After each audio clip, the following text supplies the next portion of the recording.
Bismillahirrahmanirrahim, salam alaikum wa rahmatullahi ta'ala wa barakatuh et bienvenue dans un nouvel épisode de l'Islam répond.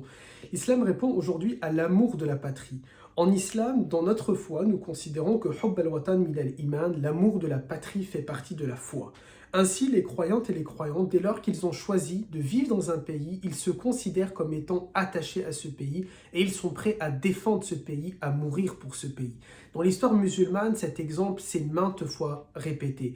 C'est le cas par exemple de Youssouf alayhi salam, l'un de nos prophètes, Youssef dans la Bible. Ce prophète-là, qui était palestinien, qui a été exilé en Égypte, s'est senti à part entière être un Égyptien au point de devenir ministre de l'économie de l'Égypte. Dans l'islam, c'est également le fait que les compagnons qui étaient mécois et qui ont été chassés de leur terre pour se retrouver à Médine dans un autre état ont décidé de défendre l'état de Médine face à leurs compatriotes d'origine qui étaient des mécois, en l'occurrence Quraysh. Dans l'histoire musulmane, c'est aussi, et on en a déjà parlé dans l'une de nos vidéos, ce sont ces musulmans mécois qui sont partis vivre en Abyssinie et qui ont défendu les terres abyssiennes lorsqu'il y a eu un putsch, un coup d'État, et qu'ils ont voulu, ces putschistes, ces rebelles, faire tomber le régime d'un roi chrétien et juste qui était à la tête de l'État. Les musulmans ont aussi défendu à chaque fois les terres dans lesquelles ils vivaient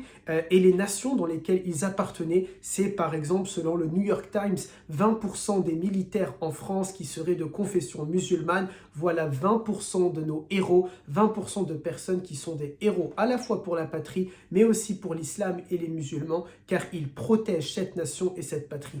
Tous les musulmanes et musulmans qui ont choisi de vivre en France, qui ont fait de la France leur terre, leur patrie, qui ont la nationalité française, ou même s'ils ne l'ont pas, mais qui se sentent français et qui aiment cette terre-là, en tout cas qu'ils y vivent, eh bien ils sont appelés à la défendre, à la protéger et à prier pour elle. C'est cela le sens de l'islam. Et donc les musulmans sont des patriotes. Les musulmans ne sont pas des rebelles. Les musulmans sont des patriotes. Simplement, nous ne tombons pas dans le nationalisme et dans les guéguerres tribales ou bien dans un patriotisme qui serait là pour uniquement exclure et rejeter les étrangers, etc. Non, les musulmanes et musulmans aiment les terres dans lesquelles ils sont. Ça peut arriver et c'est normal et c'est le sens même déjà d'être français que d'être un peu, j'allais pas dire du coup rebelle, mais un peu révolutionnaire. C'est le propre même d'être français et c'est le propre même d'être humain que de critiquer et de ne pas toujours apprécier, aimer les lois d'un pays ou les orientations politiques d'un pays. Mais en aucun cas, nous n'appelons au renversement des sociétés.